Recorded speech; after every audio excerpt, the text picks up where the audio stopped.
क्यों हम सहारा ढूंढते हैं? पुष्करनाथ जी कहते हैं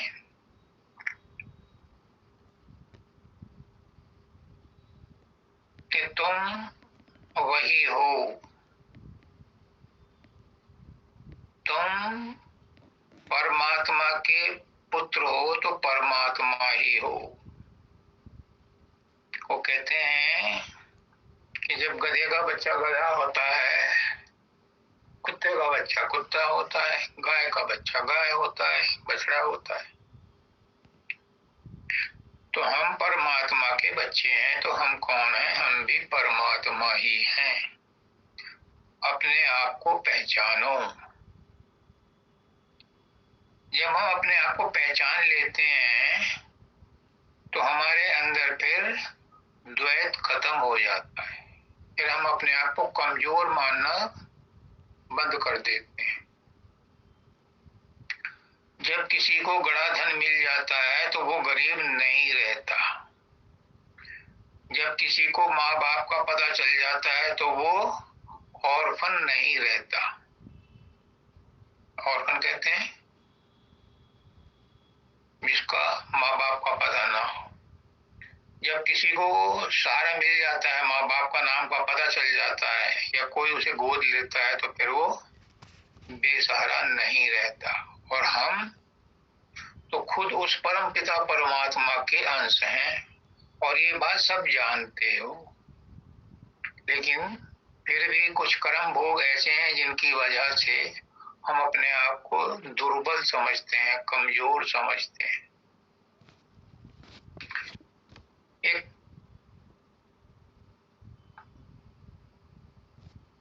लेडी थी, बुढ़िया, तो उसका पोता था, ग्रैंडसन। उसने देखा था अपनी दादी को बचपन से ही कि वो लाठी टेक के चलती थी, क्योंकि उसे आंखों से दिखाई नहीं देता था। लड़का पढ़ा लिखा बड़ा हुआ, नौकरी की, अच्छे पैसे कमाए, उसने उनकी आंख का ऑपरेशन करा दिया और सौभाग्य से उनकी दृष्टि वापस लौट आई। लेकिन उसने देखा आकर के कि मेरी दादी तो अभी भी लाठी लेकर के और सहारा लेकर के टुकुर टुकुर चल रही है। उसने पूछा, दादी अब तो आपकी आंखों में रोशनी आ गई, अब आप आंख खोल करके चश्मा लगा करके अपने उससे चलो। उसने कहा, बेटे आदत पड़ गई है। यानी पिछले 50 साल से 40 साल से मैं आंखों की रोशनी कम थी तो मैं सहारा लेके चलती थी, लाठी लेके चलती थी, वही आदत पड़ गई है। और वही आदत हम सबको पड़ गई। गुरु भी आता है, बताता है, बार बार कहता है कि तुम कमजोर नहीं हो, तुम्हारे अंदर सब कुछ मौजूद है। वो कहता है कि अगर तुम्हें अंदर नहीं मिलता तो बाहर में मुझे देख लो, मैं तुम्हारा सहारा हूं। कहते हैं गुरु ये तो नहीं कहते कि मैं भगवान हूं, वो नहीं कहता, छुपा के रखता अपने आप। लेकिन अपने सत्संग में, अपने वचनों से वो ये यकीन दिलाता है कि गुरु परमात्मा से जुड़ा हुआ है। इधर वो हमसे जुड़ा हुआ है, उधर वो परमात्मा से जुड़ा हुआ है। वो एक लिंक है, इंपॉर्टेंट लिंक, और स्वयं परमात्मा ही है। परमात्मा स्वयं नहीं आ सकता, इसलिए उसने अपना अधिकृत प्रतिनिधि या स्वयं अपने आप मनुष्य रूप में बन करके आया है। बड़ा परमात्मा पृथ्वी पर नहीं आ सकता। जब उसका छोटा सा सूरज, हमारे सौर मंडल का जो सूरज है सबसे छोटा है, जब ये 1 किलोमीटर पृथ्वी पर की ओर खिसकेगा तो पृथ्वी जल के राख हो जाएगी। तो वो परमात्मा जिसने ऐसे अरबों खरबों सूरज बनाए हैं वो पृथ्वी पर कैसे आ सकता है? लेकिन अपनी आत्माओं को चिताने के लिए वो आता है और मनुष्य चोले में ही आता है, उसी भाषा में बोलता है जिस भाषा में हम उसकी बात को समझ सकें और वो हमारी बात को समझ सके। हर देश में, हर मुल्क में, हर समय परमात्मा आता रहा है मनुष्य के योग रूप में, लेकिन इस जमाने ने, इस दुनिया ने उनको हमेशा सताया है, उनकी कदर नहीं की। सदगुरु परम दयाल रे, कोई कदर न जाने, किसी ने कदर नहीं की। मोहम्मद साहब आए, उनको भी बहुत कष्ट दिए। ईसा मसीह आए, उन्हें सूली पे चढ़ा दिया। कृष्ण भगवान आए, उनकी भी बहुत दुर्गति करनी चाहिए, अपने ढंग से बचे अलग बात है। रामचंद्र जी को कितनों ने दुखी किया, इतना परेशान किया। इसी तरह से और भी जो अवतार आए उनको किसी ने नहीं पहचाना। क्यों? क्योंकि हमारी आदत ऐसी हो गई है कि हमें समझ में ही नहीं आता कि अच्छाई क्या है और बुराई क्या है। लेकिन कलयुग में मानव दयाल जी कहते हैं एक बहुत बड़ी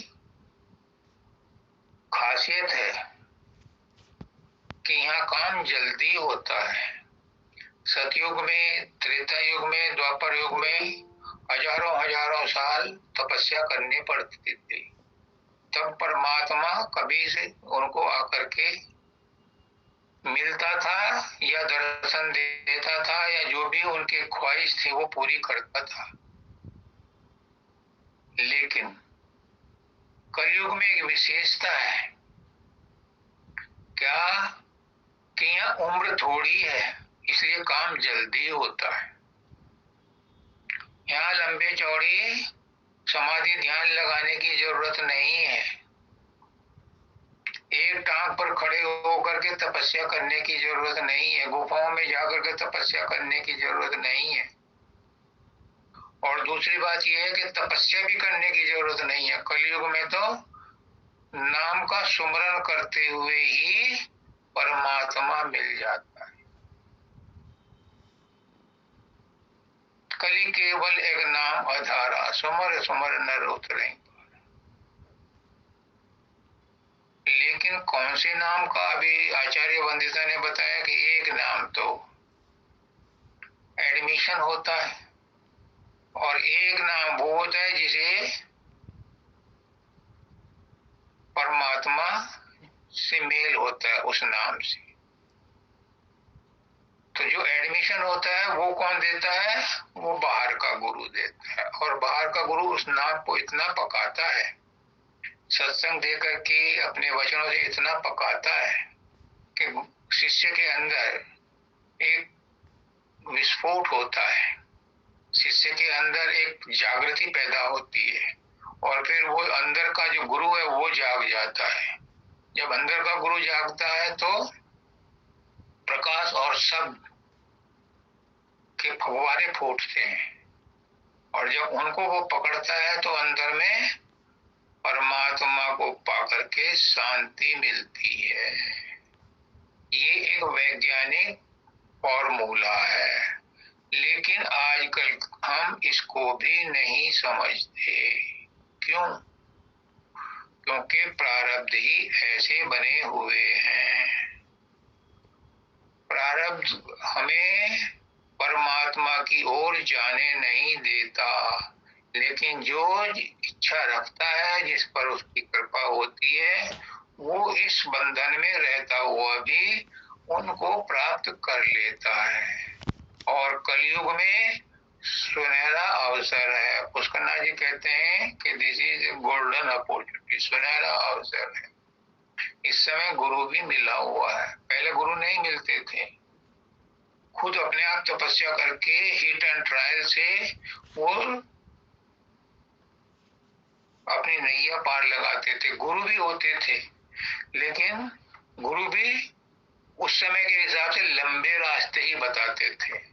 मानव दयाल जी ने एक बार कहा एक सत्संग में कि एक शिष्य आया, योग्य था, इच्छुक था। उसने अपने गुरु के आश्रम में जाकर के कहा कि मुझे आत्मा क्या है इसका स्वरूप बता दो। तो गुरु ने उसको हफ्ते 10 दिन तक सत्संग दिया और समझाया। फिर कहा कि इसका अभ्यास करो, 12 साल बाद आना। 12 साल बाद आया तो उसने गुरु को लंबा चौड़ा लेक्चर दिया कि आपने जो बताया था मुझे वो मैंने सब जगह देखा, हर पशु में, हर पक्षी में, हर फल में, हर पत्ते में वो विराजमान है। वो हवा में भी है, वो भूमि में भी है, वो पानी में भी है, वो आसमान में भी है, वो सब जगह है। गुरु ने कहा तूने अभी उसको समझा नहीं, और 12 साल जा, फिर 12 साल तपस्या और कर, और फिर स्वाध्याय कर, और फिर मेरे पास आना। फिर वो आया तो उसने कहा कि गुरुदेव मैंने पिछली बार आपको बेकार में इतना लंबा चौड़ा लेक्चर दिया, मुझे तो महसूस होता है। 5-7 मिनट उसने अपने बारे में बताया। गुरु ने कहा बेटा बात तो तेरी समझ में आ गई है, पर अनुभव अभी पूरा नहीं हुआ है, तो 12 साल और जाकर स्वाध्याय कर। इस तरह वो 36 साल बाद जब आया, मुझे 42 साल लगे, 36 साल बाद जब आया तो उसने गुरु के चरण छुए, दंडवत किया, माथा टेका और चुपचाप उनके चरणों में बैठ गया। ना गुरु बोले ना चेला बोला। थोड़ी देर बाद गुरु उठे और उन्होंने उसके मस्तिष्क पर, सिर पर हाथ रखा। मेरे सिर पर भी हाथ रखा था गुरुदेव ने आधे घंटे तक। उसके सिर पर हाथ रखा और उसे उठा करके गले से लगा लिया। अब तू स्नातक हो गया है, अब तो वही हो गया है। क्यों? क्योंकि जब कोई बात को समझ लेता है तो वो मेरी तरह से बक बक नहीं करता, लेकिन करनी पड़ती है। बाबा फकीर कहते थे मजबूरी है, गुरु का हुक्म है। मेरा अपना संकल्प था कि मैं अपने जीवन में जो प्राप्त करूंगा बता जाऊंगा, इसलिए अपने संकल्प को, जो मैंने कर्म बीज बोए थे, उन्हें भुगत रहा हूं। इसलिए सत्संग देना पड़ता है। और अगर सत्संग नहीं देगा तो कहना पुष्कर नाथ जी का कि दूसरे को कैसे चिताओगे। सत्संग से ही चिताया जा सकता है, अन्य कोई साधन पेन ड्राइव से ट्रांसफर करने का नहीं है। जब भी होगा फेस टू फेस, सीना बसीना, कुछ ना कुछ तो शिष्य को अपने बारे में या उसके बारे में जान करके उसे संकेत रूप में बताना ही पड़ेगा। हालांकि अव्यक्त के बारे में बताया नहीं जा सकता, लेकिन कुछ तो बताना पड़ता है, वरना शिष्य कैसे अंदर में उसको पहचाने कि जो मैं समझ रहा हूँ, जो मैं सुन रहा हूँ, जो मैं देख रहा हूँ, वो सच भी है कि नहीं, और कितना सच है और आगे कितना और सच्चाई मैं जानूं। इसलिए बोलना भी पड़ता है, सत्संग देना भी पड़ता है। ये परंपरा रही है। जिसका बुझा हुआ दिया है उसे दूसरे का दिया जलाना पड़ता है। मैंने एक किताब पढ़ी अभी, तो वहां पर एक वकील साहब थे इटली के। उन्हें पता नहीं कहां से एकदम से अचानक हुआ और वो जो है अपना सब सामान छोड़ छाड़ करके इंडिया आए और वन में चले गए, पर्वत पे चले गए, हिमालय पे चले गए, वहां उनकी भेंट हुई योगी रमन से। तो योगी रमन ने उन्हें ट्रेंड किया और ट्रेंड करने के बाद कहा कि तुम्हें ये ज्ञान दूसरों में फैलाना है, यही मेरी फीस है। पुष्करनाथ जी ने भी मुझे यही कहा। जब मैंने उनसे पूछा कि गुरु ऋण कैसे उतारा जाए, गुरु ऋण तो बहुत मुश्किल है, माँ बाप का ऋण तो आसानी से उतर जाता है, देवताओं का ऋण भी दान दक्षिणा दे करके उतर जाता है, लेकिन गुरु ऋण कैसे उतरे? उन्होंने कहा गुरु ऋण एक ही तरह से उतरता है कि गुरु ने जो शिक्षा दी है उस शिक्षा को फैलाओ। आपका बुझा दिया जलाया किसी ने, तो आप भी बुझा दिया जलाओ। तो जो अभी द्विवेदी जी ने कहा कि तू जगदीश जगत का करता, तेरा मन में ध्यान रहे, ये कर्ज उतारने का पहला चरण है कि अपने गुरु के प्रति एहसान मंद रहो। जो भी आपको संसार में जिससे सहायता मिली है उसके एहसान मंद हो जाओ। और गुरु ने चूंकि आत्मज्ञान दिया है, आत्मा का सहारा दिया है, तो गुरु के प्रति तो तन मन धन ही नहीं, आत्मा से समर्पण कर दो। आत्मा भी उसी की है। अभी हम अपना कुछ छिपा के रखते हैं, तन मन धन दे देते हैं, लेकिन अहंकार नहीं देते। संत मत में कहते हैं, गुरु कहते हैं कि अपना अहंकार भी दे दो गुरु को, तभी तुम गुरु के बनोगे। तू मेरा मैं तेरा, अभी द्वैत है, ये द्वैत भी समाप्त करो। तू ही तू है, जिधर देखता हूं उधर तू ही तू है, कि हर शय में जलवा तेरा हूबहू है। तेरी ही है रग रग में रेसा रवानी, तू ही मैं में मैं है, तू ही तू में तू है। और एक बात बताऊं, अगर मैं भी कहते हो तो ये बुराई नहीं है। क्यों? समझने की बात है। अगर इस मैं को ही पकड़ लो, आज ही उद्धार हो जाएगा। ये दावे के साथ कहता हूं, अनुभव के साथ कहता हूं। ये मैं क्या है, बस इतना समझ लो।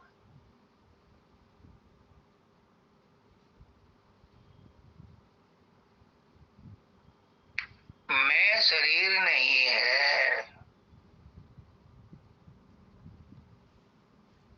मैं मन भी नहीं है। मैं अगर है तो क्या है? मैं आत्मा है। अगर आप कह रहे हो मैं हूं, तो कौन हूं? शरीर नहीं हूं, मन नहीं हूं। कौन हूं? आत्मा हूं। बस आज ही उद्धार हो जाएगा अगर आपने ये बात पकड़ ली कि मैं हूं। कौन हूं? शरीर की हूं नहीं है ये मन की हूं नहीं है। मन के अंदर चार चीजें हैं, मन बुद्धि चित्त अहंकार। जो मैंने अहंकार छोड़ने की बात की है वो मन को ही छोड़ने की बात की है। अगर इसी एक बात को पकड़ लो कि मैं हूं, हर रोज कहते हो, 24 घंटे में 360 बार कहते हो मैं हूं, मैं जानता हूं, मुझे पता है। क्या पता है? किसको जानते हो? अभी दूसरों को जानते हो, और दूसरों के बारे में भी पूरा नहीं जानते। आधी अजरी आधी कचरी अधकचरी जानकारी है। जिस दिन तुम अपने आप को जान जाओगे, अपने मैं को पहचान जाओगे, अपनी आत्मा को पहचान जाओगे, उस दिन ही कहने के हकदार हो मैं हूं। क्योंकि मैं कौन है?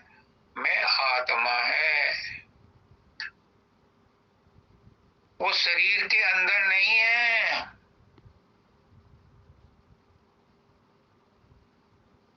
वो मन के अंदर नहीं है, वो सर्वव्यापी है।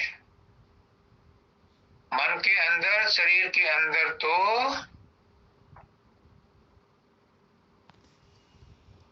हमारी कल्पना है।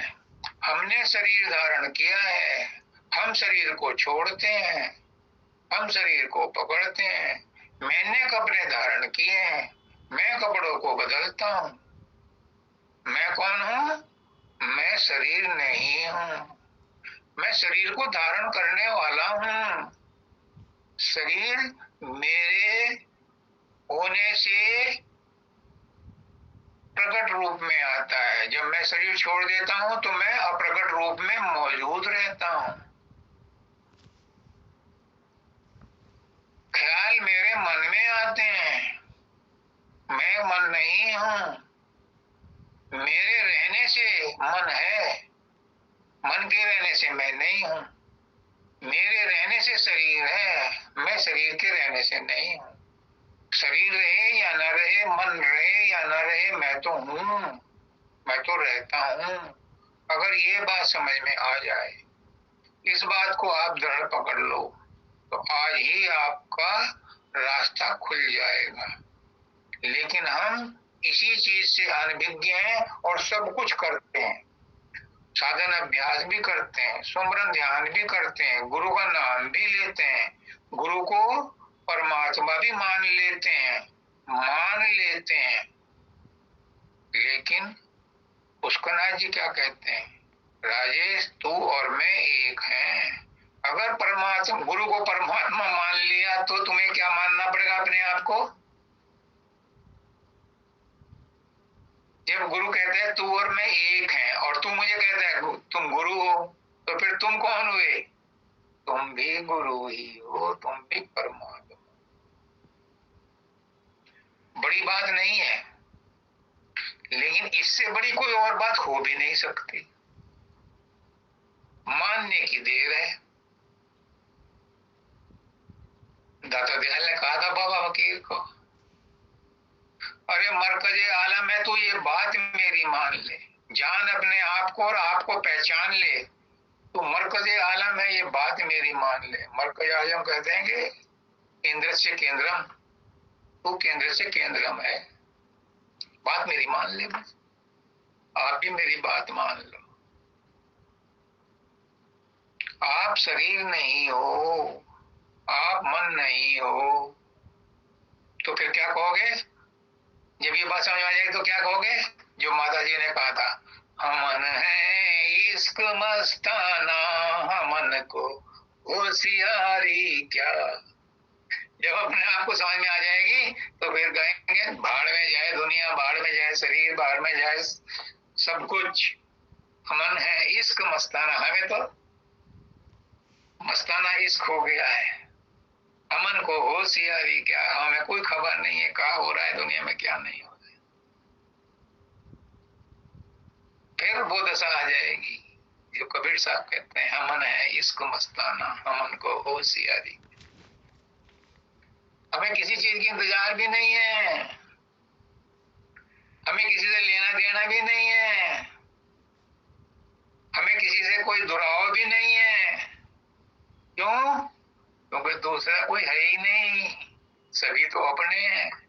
जब अपने अंदर में अपनी आत्मा को पहचान लिया तो बाहर में सब में वही आत्मा दिखाई देगी। फिर किसी की बुराई नहीं कर सकते। मानव दयाल जी कहते हैं, किसकी बुराई कर रहे हो, किसकी शिकायत कर रहे हो, और किससे कर रहे हो, और क्या शिकायत करो? दूसरा है ही नहीं बेवकूफ। मुझे कहते थे आएगा तो तेरा चांटा मारूंगा, तो मुझे गाली देता है, अपने आप को कमजोर कहता है, अपने आप को नादान कहता है, अपने आप को बेवकूफ कहता है, मुझे गाली देता है, तेरे चांटा मारूंगा अगर ठीक करूंगा तुझे, ऐसा कह देते मुझे। मानो जान, वो बात तब समझ में नहीं आती थी, अब आ रही है, अब आ रही है वो बात समझ कि दूसरा है ही नहीं। शिकायत किसकी, किससे, कौन है दूसरा? हमन है इश्क मस्ताना, हमन को होशियारी क्या। कौन है दूसरा? या हमको उससे इतना लव हो गया, इतना प्यार हो गया, तो उसके बाद दूसरा बचा ही नहीं। प्यार में दो रहते ही नहीं, प्रेमी और प्रीतम एक हो जाते हैं। मैं हुआ गुलाम गुरु का, तुम गुरु का क्या गुलाम होगे, गुरु तुम्हारा गुलाम हो जाएगा, क्योंकि गुरु और तुम दो हो ही नहीं। कौन किसका गुलाम बनेगा? है? समझने की बात है, समझ समझ की बात है, समझ समझ के समझ लो। और जो ना समझे वो अनाड़ी है। बात बहुत सीधी सादी है कि आपके अलावा दूसरा कुछ है ही नहीं। आत्मा को पहचान लो, पहचान ले अपने को तो इंसान खुदा है। जाहिर में गो खाक है मगर खाक नहीं है। जलवों की खता क्या जो दिखलाई नहीं देते, खुद देखने वालों की नजर पाक नहीं है। क्या करो, किन आंखों से देखोगे परमात्मा को, किन आंखों से देखोगे आत्मा को? परमात्मा सब जगह पूरे विराट में सृष्टि में समाया हुआ है, किस किस में देखोगे? इसलिए गुरु क्या कहते हैं, अपने अंदर देख ले। लेकिन अंदर भी छोटा नहीं है, अंदर तो और बड़ा विशाल है।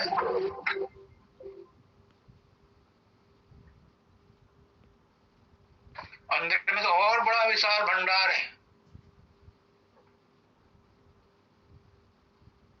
वही गुरु का असली संपर्क होता है। लेकिन ये कहाँ होगा? कहने में आसान है, प्रैक्टिकल भी तो करके बताओ। प्रैक्टिकल होता है कि जैसे ही आप तीसरे तिल पर पहुंचते हो, सुमरन ध्यान करते करते जब मन एकाग्र होता है, तो वहां पर शरीर शून्य हो जाता है। यानी शरीर से संपर्क छूट जाता है। परमानेंट नहीं छूटता, परमानेंट तो यहाँ पहुंचने के भी नहीं छूटेगा। बाबा फकीर कहते थे मैं वहां पहुंच जाता हूँ तो गुम हो जाता हूँ, लेकिन कोई शक्ति है कि मैं वापस लौटता हूँ। जब वो वापस लौटते हैं तो कहाँ से लौटते हैं? वहां से वापस आते हैं। परमानेंट कब छूटता है? जब शरीर छूटता है। जब तक शरीर है तब तक हमारा संपर्क उस परमात्मा से रहता है। जरा गर्दन झुकाई देख ली तस्वीरें यार, फिर वो हाल होता है। परमानेंट संबंध नहीं छूटता। परमानेंट संबंध तो शरीर छूटने के बाद छूटेगा, लेकिन शरीर से संबंध, मन से संबंध छूट करके कहाँ होता है? आत्मा परमात्मा से मिलन होता है, तो वो आनंद की अवस्था होती है। लेकिन वो कहते हैं मैं हुआ गुलाम गुरु, मैं हुआ किंकर गुरु का। क्या है वो कहते हैं मैं शरणा लिया गुरु का, मैं मैं शरणा लिया गुरु का, मैं किंकर हुआ गुरु का। शरणागत कब होती है? हर आदमी कहता है। कृष्ण भगवान ने भी कहा था अर्जुन को, मेरी शरण में आ जा। सर्वधर्मान परित्यज्य मामेकं शरणं व्रज अहं त्वां सर्वपापेभ्यो मोक्षयिष्यामि मा शुचः। मैं तुझे सब पापों से मुक्त कर दूंगा, मेरी शरण में आ जा। तो उसने भी कहा नष्टो मोहा गत्संदेहा स्थिति लब्धा, सब कुछ कर दिया उसने, और परिचय से वचनम, तब मैं आपकी आज्ञा का पालन करूंगा, मैं आपकी शरणागत हो गया हूं। लेकिन शरणागत नहीं हुआ था। अगर पूर्ण शरणागत होता तो अभिमन्यु के मरने पे ना रोता, आत्महत्या करने के लिए तैयार ना होता। शरणागत को हमन है इसको मस्ताना, हमन को होशियारी क्या। अगर वो पूरी तरह से तीसरे तिल पर एकाग्र होकर के उसने चढ़ाई की होती ऊपर की, तो शरणागत होता। शरणागत वही हो सकता है जिसने शरीर और मन को छोड़ दिया, वही शरणागत हो सकता है। ये पक्की बात है, इसमें कोई संदेह नहीं है। जवानी जमा खर्च नहीं है ये जो है दिल की लगी है, दिल लगी नहीं है। सब कुछ खोना पड़ता है शरणागत होने के लिए। अपनी हस्ती मिटानी पड़ती है। मिटा दे अपनी हस्ती को अगर कोई मर्तबा चाहे, कि दाना खाक में मिलकर गुले गुलजार होता है। अगर खाक में नहीं मिला दाना तो और दानों को नहीं बना सकता, गुलजार नहीं हो सकता, अपने आप को मिटाना पड़ता है, तभी शरणागत होता है। और तभी परमात्मा कहते हैं कि सब पापों से मुक्त कर दूंगा। कब कर दूंगा? जब शरणागत होगा। शरणागत कब होगा? जब अपने अहंकार को मिटाना ही होना होना वरना खाक को क्या, खाक में खाक मिला है, कोई अहंकार नहीं जाने देता। अर्जुन का अहंकार लास्ट तक नहीं गया, यहाँ तक कि जब वो अंतिम यात्रा कर रहे थे पर्वत, हिमालय के पर्वतों, तब भी अहंकार था उसका। अहंकार नहीं छोड़ता पीछा। आगे क्या है इसमें? आगे कहते हैं, मेरे मस्तक हाथ गुरु का, मैं हुआ गुलाम गुरु का, आगे मैं पाया आधार गुरु का, मैं ये है बस सबसे बड़ी बात, मैं पाया आधार गुरु का। जब अपना अहंकार छोड़ोगे, अपना सहारा छोड़ोगे तो कहीं तो टिकोगे। कहाँ टिकोगे? फिर गुरु में टिकोगे। आधारहीन हो जाओ। जब तक आधार बनाया हुआ है आपने, कहीं टिके हुए हो, तब तक शरणागति नहीं है। जब फांसी पर चढ़ाते हैं किसी को तो नीचे से उसके तख्ता खींच देते हैं, उसका कोई आधार नहीं रहता, और फिर गर्दन में फंदा खींचता है तो वो राम राम सत्य हो जाता है। तो अगर गुरु का आधार पाना है तो नीचे का तख्ता खिसकाना पड़ेगा। तभी कहते हैं कि शरणागत तो कोई बिरला ही होता है, और जो हो जाता है बस वो परमात्मा हो जाता है।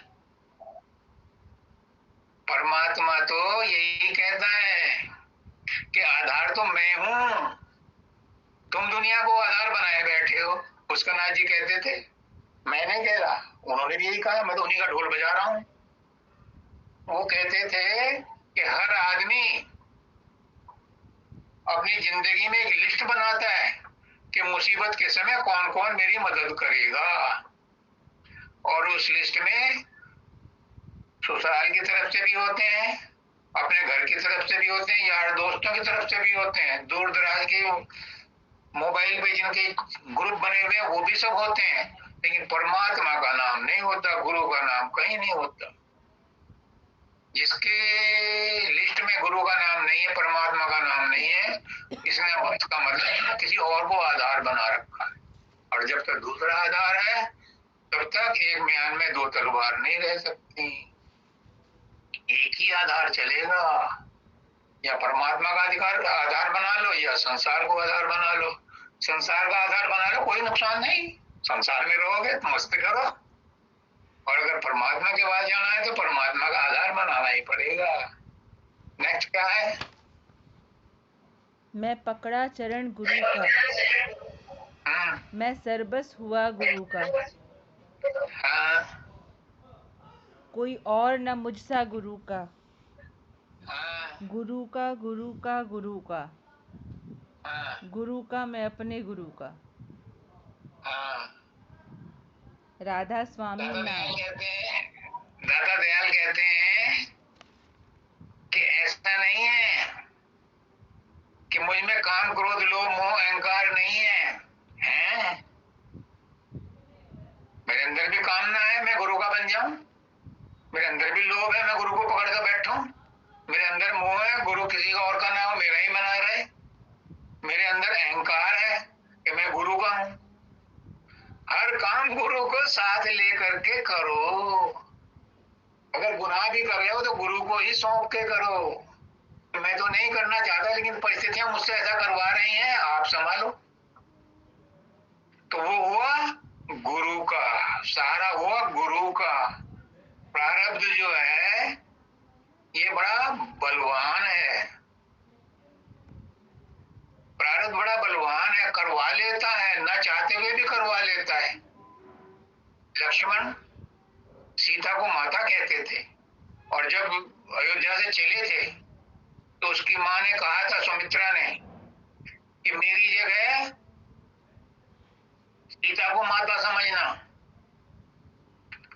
और अपने पिताजी की जगह राम को पिता समझना। लेकिन जब सोने का हिरण मारने के लिए रामचंद्र जी गए और मरने के बाद उसने कहा, हा लक्ष्मण, हे लक्ष्मण, तो ये क्या था? ये प्रारब्ध था। सीता ने कहा, मैं तेरी नजर खोटी समझ रही हूं, तू सोचता है कि राम लौट के ना आए, वो मुसीबत में है, तू नहीं जा रहा। ये लांछन लगाया लक्ष्मण को, जो कभी भी राम की आज्ञा का उल्लंघन नहीं करते थे, उल्लंघन करके जाना पड़ा। सीता को अपने कर्मों का, अपने लांछन लगाने का दंड भुगतना पड़ा। 14 साल जेल में रही। 14 साल तो नहीं, 1.5-2 साल रावण की जेल में रही। क्यों? प्रारब्ध था, मजबूर कर दिया उसे ऐसा करने के लिए। प्रारब्ध मजबूर कर देता है, तो ऐसे प्रारब्ध में जब मजबूर कर देता तो क्या करना चाहिए? तब समर्पण काम आता है कि तेरा ही सहारा है, तू ही करवा रहा है, तू ही जान, तेरे लिए कर दिया। लक्ष्मण ने वही किया, अपनी कोशिश पूरी की, एक लक्ष्मण रेखा भी खींच दी और फिर कह दिया कि मेरा राम जाने, जो भी करनी होगी, जो भी भविष्य होगा वो भुगतेगा। और वही हुआ। अपना प्रयास पूरा करो, लेकिन वो पूरा प्रयास किस लिए करो? परमात्मा के लिए, परमात्मा को साक्षी मान करके। तो सहारा पकड़ो तो परमात्मा को पकड़ो, अपना सहारा छोड़ करके। आगे क्या है? राधा स्वामी नाम ये धुर का, मैं पाया नाम उधर का। राधा स्वामी नाम धुर का, मैं पाया नाम अधर का। ये राधा स्वामी नाम मामूली नाम नहीं है। ये राधा स्वामी नाम स्वयं परमात्मा का नाम है। राधा भी वही है, परमात्मा भी वही है। हम कहते हैं राधा प्रकृति है, स्वामी पुरुष है। तो प्रकृति कहां से निकली? प्रकृति भी उसी पुरुष से निकली है, राधा भी उसी से निकली है। तो राधा कौन हुई? राधा भी वही है वह, और स्वामी भी वही है, गुरु भी वही है, और चेला भी वही है, राजेश भी वही है, और पुष्पनाथ जी भी वही है। वही वंदिता है, वही राजेश है, वही शर्मा त्यागी है, वही राजेश है, वही पुष्करनाथ है, वही परम दयाल है, वही मानव दयाल है, वही शब्दानंद है, वही राधा स्वामी दयाल है, वही सत्य पुरुष, सत्य करतार, सच्चिदानंद वही है, वही है, वही है। उसके अलावा दूसरा कुछ है ही नहीं। तो राधा स्वामी नाम ध्रुपद का नाम है, छोटा मोटा नाम नहीं है। राधा स्वामी नाम योगावेश उतरे, कले सब ना सुख पावे सब दुख करे। राधा स्वामी गाय कर जन्म अब सफल कर ले, और यही नाम निज नाम है, चित अपने दर। ये निज नाम है, वो कहीं दूर नहीं है। धुरपद कहाँ है? धुरपद यहाँ है, तो आसमान में नहीं है, कोई और धुरपद नहीं है। इसी शरीर में धुरपद है, इसी शरीर में राधा स्वामी है। राधा यहाँ रहती है, स्वामी यहाँ रहता है। जब इनका मिलन हो गया, तीसरे तिल पर आ जाओ, वो अपने आप खींच लेगा। तीसरे तिल पर आते ही त्रिकुटी पर का मना हो गया, त्रिकुटी में जो त्रिकुटी जिसने पार कर ली, उसकी सूरत को खींच लेता है सब। लेकिन प्रोसेस है, एकदम नहीं खींचता। त्रिकुटी में जाते ही मन के अकड़ खत्म हो जाती है। मन कैसा हो जाता है? जैसे जली हुई रस्सी। जली हुई रस्सी के बल तो दिखाई देते हैं, लेकिन अकड़ नहीं है, पकड़ नहीं है, उसमें कसावट नहीं है। रहता है, राख भी रहती है, मन तब भी रहता है, मन के बिना आगे की मंजिल भी नहीं चलेगी। आत्म पद में पहुंचने के बाद भी मन वहां रहेगा, मन ही आपको सपोर्ट करेगा।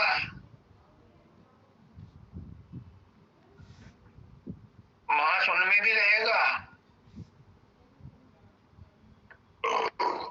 और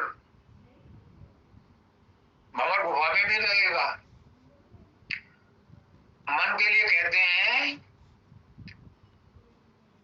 कि मन कहता है, मैं सूरज को कहता है कि मैं तेरा भाई हूं, तो ये अपने बहनोई यानी तेरे पति के कमरे तक तो छोड़ के आऊंगा, कमरे के अंदर नहीं जाऊंगा, बेडरूम में नहीं जाऊंगा। तो मन क्या करता है, भंवर गुफा तक साथ रहता है और आगे का दरवाजा जैसे ही उसको दिखाई दिया कि देखिए तेरा सामने पति का दरवाजा है, सतलोक का दरवाजा है, वहां नहीं मैं जाऊंगा, वहां तो खुद जाना पड़ेगा। आत्मा फिर खुद जाती है, वहां मन नहीं रहता, लेकिन वहां तक मन रहता है। क्यों? जो हाथरस वाले तुलसीदास हैं उन्होंने कहा है कि मन काल जो है वो भंवर गुफा में घुसा बैठा है, इसलिए मन वहां तक भी रहता है। क्योंकि काल क्या है, मन क्या है, काल का एजेंट है। तो जब वो भंवर गुफा में काल बैठा हुआ है, घुसा हुआ, वहां पे से भी वो पीछे वापस धकेल देता है। लेकिन जब सतगुरु का हाथ है, सतगुरु का आशीर्वाद है, सतगुरु की दया है, तो वो फाटक पार कर लेती है, वहां मन नहीं जाता। वहां मन क्या होता है, वहां मन काल में समा जाता है। काल किसमें समा जाता है, काल परमात्मा में समा जाता है, लेकिन वापस लौट के सतलोक में काल कभी नहीं जाता। सतलोक में काल वापस नहीं जाता, सूरज जा सकती है। तो इसकी चिंता ना करना कि मन को हम छोड़ के कहां जाएंगे, मन काल के अंदर रह जाएगा, मन अपने आप समा जाएगा अपने अपने मूल स्रोत में। और हमारा मूल स्रोत क्या है, शब्द, वो है सतलोक में। हम सतलोक से आए, हमारी आत्मा सतलोक से आई है।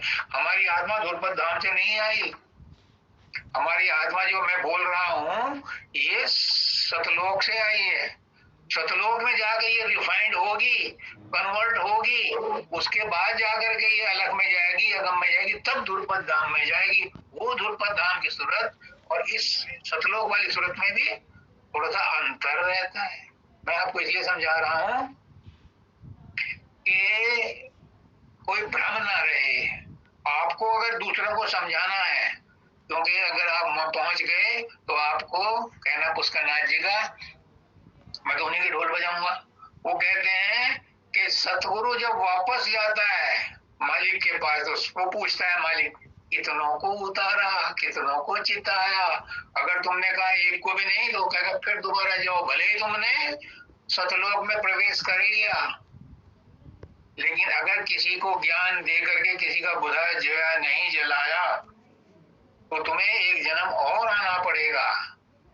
इसलिए मैं आपको वो ज्ञान दे रहा हूं कि आप दूसरों को भी चिताओ, अपना ज्ञान प्राप्त करने के बाद दूसरों को भी ज्ञान देना। तो वो हमारी जो सूरत में बोल रहा हूं ये सतलोक से आई है। इसके ऊपर जैसे ये शरीर में आई, इसके ऊपर बहुत खोल चढ़ गए और उन्हें उतारते उतारते आप जब सूरत सतलोक में जाती है तो उसके ऊपर भी अभी और खोल हैं, 2-3 खोल और हैं। उसका नाजी बड़ा साफ कहते हैं कि प्रकाश में जो रहता है, प्रकाश इटसेल्फ एक शरीर है। बाबा फकीर भी कहते हैं प्रकाश एक शरीर है, भले ही सूक्ष्म शरीर है, वो भी उतारना पड़ता है। फिर शब्द भी एक शरीर है, जो शब्द में रहते हैं वो भी द्वैत में रहते हैं। पुष्करनाथ जी कहते हैं, बाबा फकीर भी कहते हैं ये शब्द भी सूक्ष्म शरीर है, इसलिए इससे भी परे जाना है, तब जाकर के वो ध्रुपद धाम की सूरत बनती है, तब वहां पहुंचेगा। ये बाबा फकीर कहते हैं, मेरा अनुभव नहीं है, लेकिन आपको सीखना पड़ेगा। तो मैं कह रहा था कि मैं पाया धाम उधर का, मैं पाया धाम उधर पाया नाम उधर का। मैं पाया नाम उधर का कहाँ का? बस राधा स्वामी नाम धुर का, मैं पाया नाम उधर का। पाया नाम उधर का, कहाँ का उधर का? उधर जिसका कोई आधार नहीं है, ऊपर का आधार ही उसका आधार है, उधर का नाम पाया है मैंने। मैं वाकी हो गई अब। मैं पाया नाम गुरु का, मैं पाया नाम उधर का, मैं पाया नाम उधर का। तो कहने का मतलब ये है कि जब हमारी वो अवस्था होती है तो फिर माता जी का शब्द पर फिर आता हूं मैं, अमन है इश्क, ये प्रैक्टिकल उसकी पहचान है। ये फिर उसका क्या हो जाता है, क्या उसका सींग निकल आते हैं, क्या उसको पूंछ निकल आती है? कैसे पहचान करेंगे हम कि इसको ज्ञान है कि नहीं, कि ये वहां आत्मा से इसकी साक्षात्कार हुआ कि नहीं? आजकल विज्ञान है, विज्ञान प्रमाण चाहता है। आप क्या बताओगे? अगर तुम भगवान की या गुरु की या मालिक की वर्णन करना शुरू करोगे तो वही मानव दयाल जी वाली बात जो है कि 36 साल लग जाएंगे, क्योंकि जब तक तुम उसका वर्णन करोगे वो वर्णन में है ही नहीं, अवर्णन नहीं है, वो तो अव्यक्त है। तो उसके अंदर कैसे पहचान करें? कैसे बताएगा कि मैंने परमात्मा को देख लिया? वो नहीं बता सकता, वो गूंगे और गुड़ है। हाँ, जिसने उसका साक्षात्कार कर लिया उसके अंदर कुछ केमिकल रिएक्शन हो जाते हैं, कुछ परिवर्तन हो जाता है। क्या परिवर्तन हो जाता है? फिर वो कैसा रहता है? अमन है इश्क मस्ताना, मन को सियाई क्या। चाहे गम हो, चाहे खुशी हो, चाहे मृत्यु हो, चाहे जन्म हो, चाहे लाभ हो, चाहे हानि हो, कोई मान हो, अपमान हो, कुछ भी हो संसार में, वो हर चीज में मस्त रहता है। उसे कोई किसी से मतलब नहीं, संसार में रहता है, संसार के सब काम करता है, लेकिन संसार की किसी चीज से लिप्त नहीं होता। समझ लो, अगर ऐसा आदमी आपको कोई संत दिखाई दे, समझ लो ये संत है, इसने आत्मा के दर्शन कर लिए, बस उसके चरणों में झुक जाओ, उसके चरणों की धूल मस्तक पर लगा लो। ऐसा बार बार नहीं मिलेगा चांस। ये तभी संभव है जब उसकी दया है। जिस पर दया आदि करता की सो ये नियामत पावे, बिना उसकी मर्जी के, बिना उसकी मौज के, बिना उसकी इनायत के हम किसी पर विश्वास भी नहीं कर सकते। विश्वास भी गुरु पर तब आता है जब उस मालिक की मौज होती है। उसकी मौज को लेने के लिए क्या करें? पूछो क्वेश्चन। हर आदमी चाहता है कि मुझे ऐसी हालत पर मिल जाए, और वो मिलेगी तब उसकी मौज से। तो उसकी मौज कैसे मिले मुझे, ये भी एक प्रश्न है, और बड़ा वैलिड प्रश्न है। उसकी मौज तभी मिलेगी जब आप पहले यहाँ तीसरे तिल पर आओ। तीसरा तिल ही वो केंद्र बिंदु है, ये गेट पास है, ये गेट वे है, gateway of India. Delhi में तो इंडिया गेट है और मुंबई में गेटवे ऑफ इंडिया है।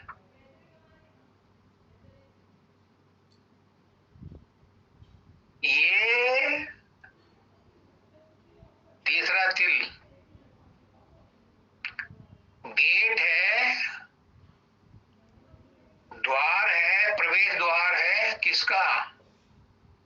10वें द्वार का भी इनर गेट यही है, सतलोक का भी इनर गेट यही है। सतलोक में बिना तीसरे तिल कर कंसंट्रेट करे आप नहीं जा सकते। 10वां द्वार भी आप बिना तीसरे तिल पर एंटर किए नहीं जा सकते। इसलिए ये गेट है, महागेट है, बड़े किवाड़ लगे हुए हैं यहाँ। और दूसरा, सतलोक में उसका गेट खुलता है। लेकिन सतलोक में भी एक गेट लगा हुआ है जो मैंने अभी बताया। वहां पर प्रवेश करने के बाद अगम में, अलग में और अनामी में जाएगी। अनामी मतलब वही ध्रुपद धाम में जाएगी। तो ये गेट है, इसको आपने पार करना है। कैसे पार करोगे? बिना प्रेम रीझे नहीं तुलसी नंद, तो मुझसे कुछ नहीं होता, मैं तो सिवाय प्रेम कर सकता हूँ। बस जिसने प्रेम कर लिया उसने प्रभु को पा लिया। उसका नाथ जी कहते हैं love is God, God is love. प्रेम में पागल हो जाओ, प्रेम में मगन हो जाओ। लेकिन हम प्रेम भी लिमिटेड करते हैं, सीमा में रह करके करते हैं, अपने अंदर कुछ छुपा के रखते हैं। प्रेम पूरा प्रकट होने नहीं देते, प्रेम में एक होने नहीं पाते। प्रेम में भी हम द्वैत रखते हैं, सावरण प्रेम करते हैं, हम कवर्ड प्रेम करते हैं, उसमें भी रेस्ट्रिक्शन लगाते हैं। तो फिर शरणागति नहीं होती। जब दुर्योधन गया माँ के पास नंगा होकर, तो कृष्ण भगवान, वही प्रारब्ध, प्रारब्ध हर जगह काम करता है। प्रारब्ध में कृष्ण भगवान ने देख लिया था कि ऐसे तो कभी अंत होगा नहीं। तो उन्होंने कहा अरे तो इतना बड़ा हो गया, माँ के पास जाएगा। बचपन में माँ ने देखा था तो तू तो छोटा सा था, नंगा था, तो कोई बात नहीं थी। अब इतना नंग धड़ंग होकर के भी तो जाएगा। ले अंगूठा पहनते और बस में अंगूठे पहने। जितने पोर्शन पे वो छुपाव था उतने में वो कमजोर हो गया। हम भी प्रेम करते हैं गुरु से, लेकिन दुराव रखते हैं, पूरा नहीं करते, इसीलिए कमजोर रह जाते हैं। जितना कमजोर हो गया उतने का जिम्मेदार गुरु नहीं है। उसका नाथ जी कहते थे कोई गुरु जिम्मेदार नहीं है, मैं भी जिम्मेदार नहीं। अगर पूरा तुमने चिट्ठा खोल दिया, सब कुछ दिखा दिया, सब कुछ प्रेम में मय हो गए, द्वैत छोड़ दिया प्रेम के अंदर, तो फिर प्रेम में सब कुछ दग्ध हो जाता है। हमारा क्यों नहीं दग्ध होता? क्योंकि हमारा वो प्रेम उतनी उच्च कोटि का नहीं है। उसके लिए कृष्ण भगवान ने कहा कि तुझसे ये भी नहीं होता तो शरणागत हो जा। सबसे कीमती लास्ट में एक फॉर्मूला दिया, शरणागत हो जा। और अर्जुन ने फिर बड़ा स्वीकार कर लिया, मैं शरणागत हो गया। लेकिन राजेश पागल है, वो फिर कहता है कि शरणागत भी नहीं हुआ जाता जब तक कि तीसरे तिल पर कंसंट्रेशन। और इसीलिए अर्जुन भी चूक गया। तो मेरे भाइयों बहनों माताओं बच्चों बुजुर्गों, सबसे प्रार्थना है कि ये तीसरे तिल का किवाड़ तो तुम्हें खुद खोलना पड़ेगा। और जितना ज्यादा गुरु से प्रेम करोगे उतनी आसानी से खुलेगा। जितना ज्यादा सुमरन ध्यान करोगे, और सुमरन ध्यान के समय नोट कर लो, मुझ में भी गलतियां हैं, कमियां हैं। सुमरन ध्यान के समय में दूसरा विचार नहीं आना चाहिए। दूसरा विचार आए तो उसे भी गुरु को अर्पण कर दो। मन भी तेरा, विचार भी तेरा, तेरा तुझको अर्पण क्या लागे मेरा। संसार की चीजों को तो तुम नहीं छोड़ सकते, लेकिन मन के अंदर तो छोड़ सकते हो। संसार की चीजें छोड़ने में सीमा है, लिमिट है। तुम हर चीज संसार की नहीं छोड़ सकते, ना गुरु कहता है कि हर चीज छोड़ो। लेकिन मन की चीजों को छोड़ने में कोई रुकावट नहीं है, कोई बंदिश नहीं है। मन की चीजों को छोड़ो, जितना छोड़ोगे उतना ही गुरु के पास आओगे। मन से छोड़ने में क्या जाता है यार। जब गुरु कहता है कि मान ले तू मरकजी आलम है, मान ले तू परमात्मा है, मान ले तू आत्मा है, तो फिर मान लो कि तुम अयोग्य नहीं हो, मान लो तुम मन नहीं हो, मान लो तुम बुराई नहीं हो। अपनी बुराइयों को छोड़ने का यही तरीका है कि मैं ये नहीं हूं, मैं ये भी नहीं हूं, मैं ये भी नहीं हूं। ये मन की खुराफात है, मन जाने, मैं नहीं हूं। मन के विचार मेरे नहीं है, गुनावन मेरे नहीं है। तब जाकर के आपका मन पवित्र होगा, पवित्र होगा तो वो स्थिर होगा, स्थिर होगा तो वहां परमात्मा प्रकट होगा। क्योंकि पुष्करनाथ जी कहते हैं कि मन की शांति ही परमात्मा का साक्षात्कार कराती है। आज आपको मैंने लेट कर दिया क्योंकि मैं बीच में चार्जिंग खत्म हो गई थी, लेकिन फिर भी कोई बात नहीं। परमात्मा के नाम में, गुरु के नाम में अगर देर भी हो जाए, अंधेर नहीं होना चाहिए। देर भी हो जाए तो कोई नहीं, बर्दाश्त करो उसे, क्योंकि इसमें भी मालिक की मौज है। वो चाहता है हमारे, देखा मैंने अभी कि जितनी संख्या तब थी तब भी अभी भी बनी हुई है। इसका मतलब सब लोग अपने कल्याण के लिए इच्छुक हैं, और जो इच्छुक होता है उसकी इच्छा इतनी तीव्र होनी चाहिए, इतनी तीव्र होनी चाहिए, इतनी तीव्र होनी चाहिए कि संसार को भूल जाए। जब संसार को भूल जाएगा और तीव्र इच्छा होगी तो पर्दा फटेगा, और जब पर्दा फटेगा तो क्या निकलेगा? फिर आत्मज्ञान निकलेगा, परमात्म ज्ञान निकलेगा।